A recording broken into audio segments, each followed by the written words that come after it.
Hello everyone, मेरा नाम अतुल गुप्ता है एंड मैं आपका आपके अपने चैनल क्रैक विद मी पर स्वागत करता हूं। जो आज का हमारा टॉपिक है वो है important questions of language across the curriculum, यानी कि पाठ्यक्रम के तहत भाषा, जो कि बीएड सेकंड ईयर का पेपर 4A है। तो आज की वीडियो में हम जानेंगे कि पाठ्यक्रम के तहत भाषा, जिसको शॉर्ट में LAC कह देते हैं, लैंग्वेज अक्रॉस द करिकुलम, तो इस पेपर से रिलेटेड जो important and most important question हैं उसके बारे में जानेंगे। एंड जो लैंग्वेज अक्रॉस द करिकुलम जो ये पेपर 4A है, तो इसका जो एग्ज़ाम होता है वो सिर्फ 40 मार्क्स का होता है, यानी कि इसमें 4 यूनिट नहीं आती, सिर्फ 2 यूनिट आती हैं, यूनिट 1 एंड यूनिट 2। कहीं ना कहीं ईजी तो लग रहा होगा कि पेपर आसान आ सकता है ना, लेकिन ऐसा नहीं है, क्योंकि टाइम तो 1.5 घंटा मिलेगा इसमें, बट जो क्वेश्चन आते हैं ना वो काफ़ी लेंदी आते हैं। तो कहीं ना कहीं कईयों के लिए जो है पेपर में एक आध क्वेश्चन या पॉइंट छूट जाता है। तो इसलिए हम most important and important question के बारे में बात करेंगे इस वीडियो में, कि कौन से क्वेश्चन जो हैं मोस्ट इंपॉर्टेंट क्वेश्चन जो आ सकते हैं पेपर के पॉइंट ऑफ व्यू से। तो चलिए शुरू करते हैं बिना किसी देरी के। यहाँ पे हम देख सकते हैं यूनिट 1, जो पहला क्वेश्चन है वही मोस्ट इंपॉर्टेंट है। पाठ्यक्रम के तहत भाषा के अर्थ, आवश्यकता, लाभ, उद्देश्यों का वर्णन करें। Describe the meaning, need, benefits, AIIMS of language across the curriculum, यानी कि LAC।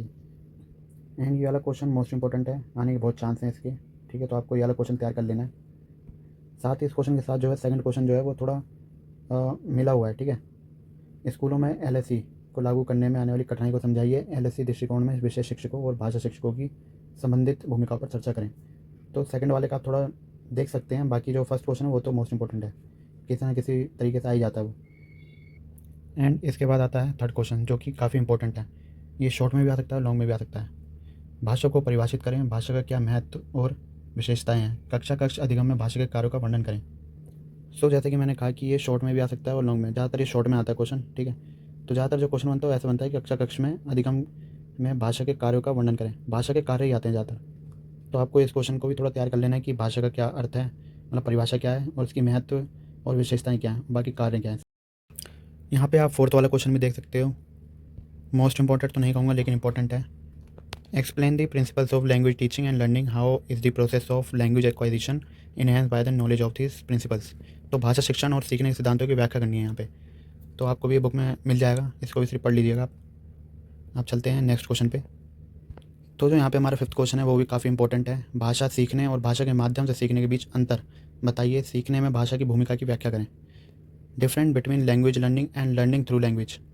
Explain the role of language in learning. यहाँ पे हमारा जो फिफ्थ क्वेश्चन है वो काफ़ी इंपॉर्टेंट है, इसको हमें तैयार कर लेना है। ये जहाँ तक है लॉन्ग में ही आ सकता है। एंड जो नेक्स्ट क्वेश्चन है, क्वेश्चन सिक्स, वो भी इंपॉर्टेंट है। बहुभाषिकता से आपका क्या अभिप्राय है। भाषा सीखने को बढ़ाने के लिए बहुभाषिकता को एक संसाधन और व्यूहरचना या रणनीति के रूप में वर्णित करें। बहुभाषिकता के लाभ बताएं। एंड ये क्वेश्चन ज़्यादातर लॉन्ग में आता है, तो एक ये समझ लीजिए कि जो यूनिट 1 है उसमें से ये काफ़ी आने का चांस होता है, ये वाला क्वेश्चन। एंड बेसिकली जो बहुभाषिकता है, एक से अधिक भाषा को सीखने या बोलने से संबंधित है। ठीक है, यानी कि आप अगर एक से ज़्यादा भाषा जानते हो, 2 या 2 से अधिक भाषा, तो आप बहुभाषिक कहलाए जाओगे। तो आपको इसमें सिर्फ यही चीज़ बतानी है, और अगर आप पढ़ लोगे इसके बारे में कंटेंट अच्छे से अपनी बुक में से, बाकी मैं वीडियो बनाऊंगा इस पर बाद में, काफ़ी ईजी हो जाएगा आपके लिए। बाकी चलते हैं नेक्स्ट क्वेश्चन पे, जो कि हमारा है। कोठारी आयोग का 3 भाषाओं का फॉर्मूला क्या है। इसकी विफलता का क्या कारण रहा, उसका वर्णन करें। तो ये क्वेश्चन इंपॉर्टेंट है, मोस्ट इंपॉर्टेंट तो नहीं है, लेकिन इसके बारे में आपको थोड़ा कंटेंट थोड़ा थोड़ा पता होना चाहिए कि क्या है इसमें, है ना। कुछ भी बन के आ जाए बाई चांस, इसमें से शॉर्ट क्वेश्चन ही बन जाए कहीं, तो आप कुछ लिख सको, तो इतना तो आपको पता होना चाहिए। यहाँ पे जो सारे क्वेश्चन है वो आपको आपकी बुक में आसानी से मिल जाएंगे। बस आपको इन क्वेश्चनों के जो कॉन्सेप्ट है वो थोड़े क्लियर कर लेने हैं, ताकि आप पेपर में अच्छे से लिख सको। जब आपको कुछ पता हो तभी आप जो है अच्छे से लिख पाओगे। अब चलते हैं 8th क्वेश्चन पे, जो कि मोस्ट इंपॉर्टेंट है। भाषा का समाज से क्या संबंध है। समाज की मांग भाषा शिक्षण की विषय वस्तु को किस प्रकार बदलती है। तो यहाँ पे हमें बेसिकली ये समझना है कि भाषा और समाज का क्या संबंध है। ठीक है, एंड ये वाला क्वेश्चन जो है एज अ शॉर्ट क्वेश्चन आ रखा है प्रीवियस ईयर एग्ज़ाम में। एंड आप सारे पेपर्स के जो PYQ हैं इस चैनल पर देख सकते हैं, यानी कि क्रैक विद मी पर। एंड आपको काफ़ी आसानी होगी कि कैसा पेपर आता है, कैसे क्वेश्चन आते हैं, तो आप वो ज़रूर देखिएगा जो PYQ हैं चैनल पे। यूट्यूब शॉर्ट्स के एज अ यूट्यूब शॉर्ट्स मैंने अपलोड कर रखे हैं PYQs, तो आप वो देखिएगा। बाकी हम चलते हैं नेक्स्ट क्वेश्चन पे। स्कूलों या बहुभाषी भारतीय स्कूलों में बच्चों के लिए भाषा सीखने के लिए किस प्रकार का वातावरण तैयार किया जाना चाहिए। तो ये क्वेश्चन भी कहीं ना कहीं बहुभाषिकता से जुड़ा हुआ है, तो आपको ये भी देख लेना है। ठीक है, आसान है, आप जब पढ़ने बैठोगे थोड़ा बहुत तो आपको क्लियर होता चली जाएगी चीज़ें। तो आपको ये वाला क्वेश्चन भी तैयार कर लेना है। अब चलते हैं यूनिट 2 पे। यूनिट 1 के सिर्फ यही मेन क्वेश्चन थे मोस्ट इंपॉर्टेंट। अब चलते हैं यूनिट 2 पे। सो यूनिट 2 जो है इसमें क्वेश्चन थोड़े ज़्यादा बनते हैं, ठीक है।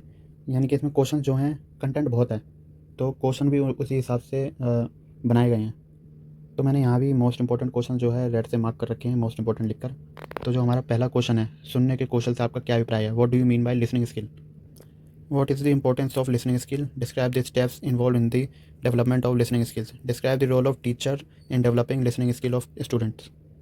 तो यहाँ पे हमें सुनने के कौशल से क्या अभिप्राय है वो बताना है, सुनने के कौशल का क्या महत्व है वो बताना है। बाकी इन सब के बीच शिक्षक की भूमिका का ही वर्णन करना है।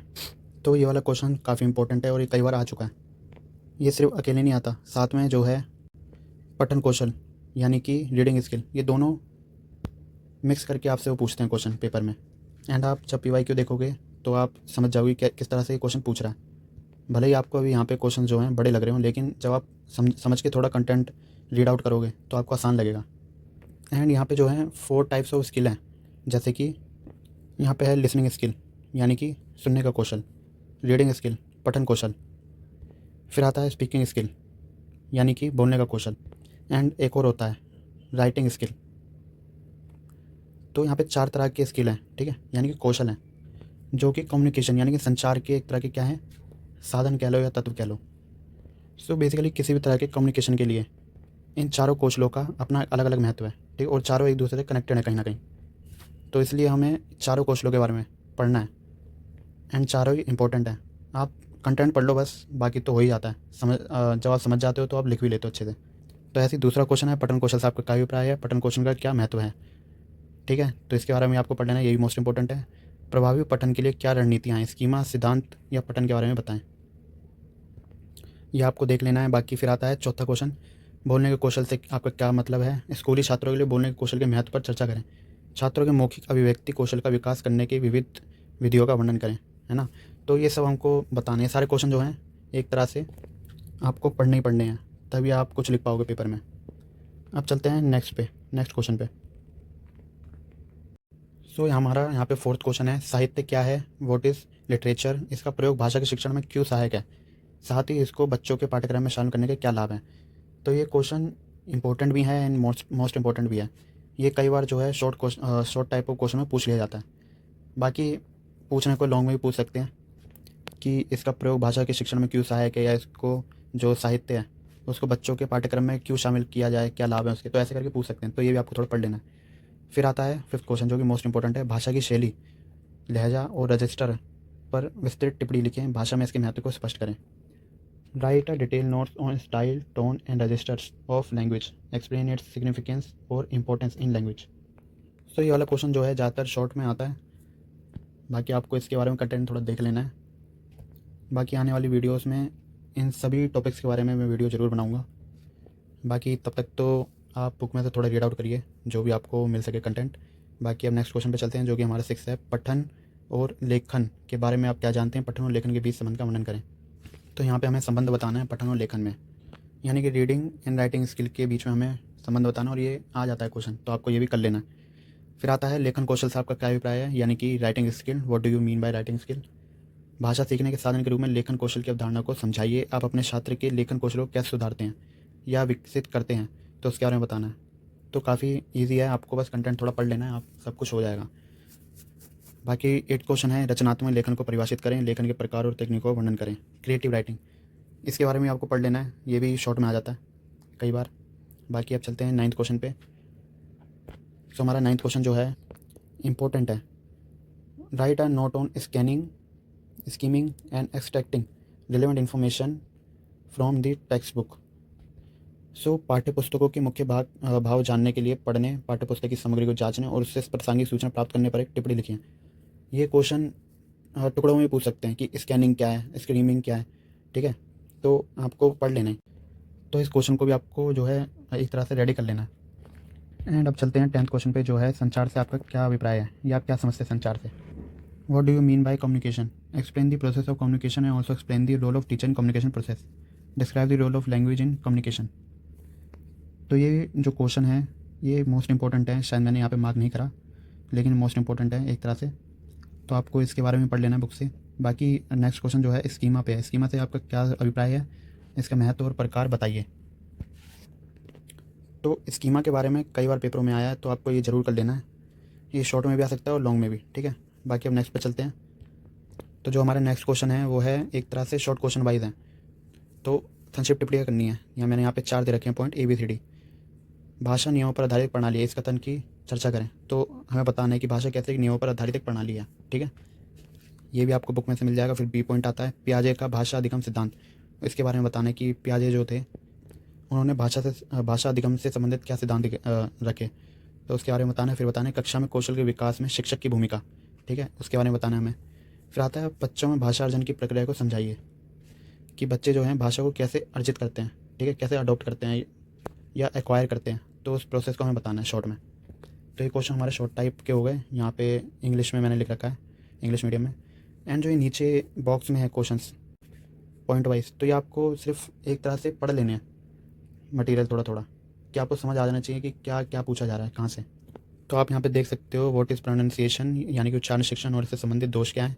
कहानी और कविता क्या है, दोनों के शिक्षण उद्देश्यों का वर्णन करें। लघु नाटक क्या है, इसके शिक्षण विधियों का बताएं। तो शॉर्ट प्ले पे भी कई बार आ जाता है शॉर्ट में, ठीक है। ये लॉन्ग में भी पूछ सकते हैं सब मिक्स करके, तो इसलिए आपको इसके बारे में थोड़ा पता होना जरूरी है। इसलिए मैंने ये बॉक्स में कर रखा है कि थोड़ा पढ़ लो इसके बारे में। सो यहाँ पे हमने सारे जो इंपॉर्टेंट और मोस्ट इंपॉर्टेंट क्वेश्चन थे वो हमने कर लिए हैं। एंड मैं उम्मीद करता हूँ कि आप अपनी बुक्स या जो भी आपके पास मटेरियल हो, स्टडी मटेरियल, उसमें से आप इन क्वेश्चंस के बारे में थोड़ा पढ़ें, ठीक है। एंड आपको थोड़ा भी कॉन्सेप्ट क्लियर होगा तो आप अच्छे से लिख सकोगे, किसी का मुंह नहीं देखना पड़ेगा आपको पेपर में कि कोई बता दो या कुछ भी, है ना। बाकी आज की वीडियो में तो बस इतना ही। बाकी आने वाली वीडियो और भी अधिक जानकारी से भरी होगी। मिलते हैं अब नेक्स्ट वीडियो में, तब तक के लिए बाय। एंड आप अपना ध्यान रखें।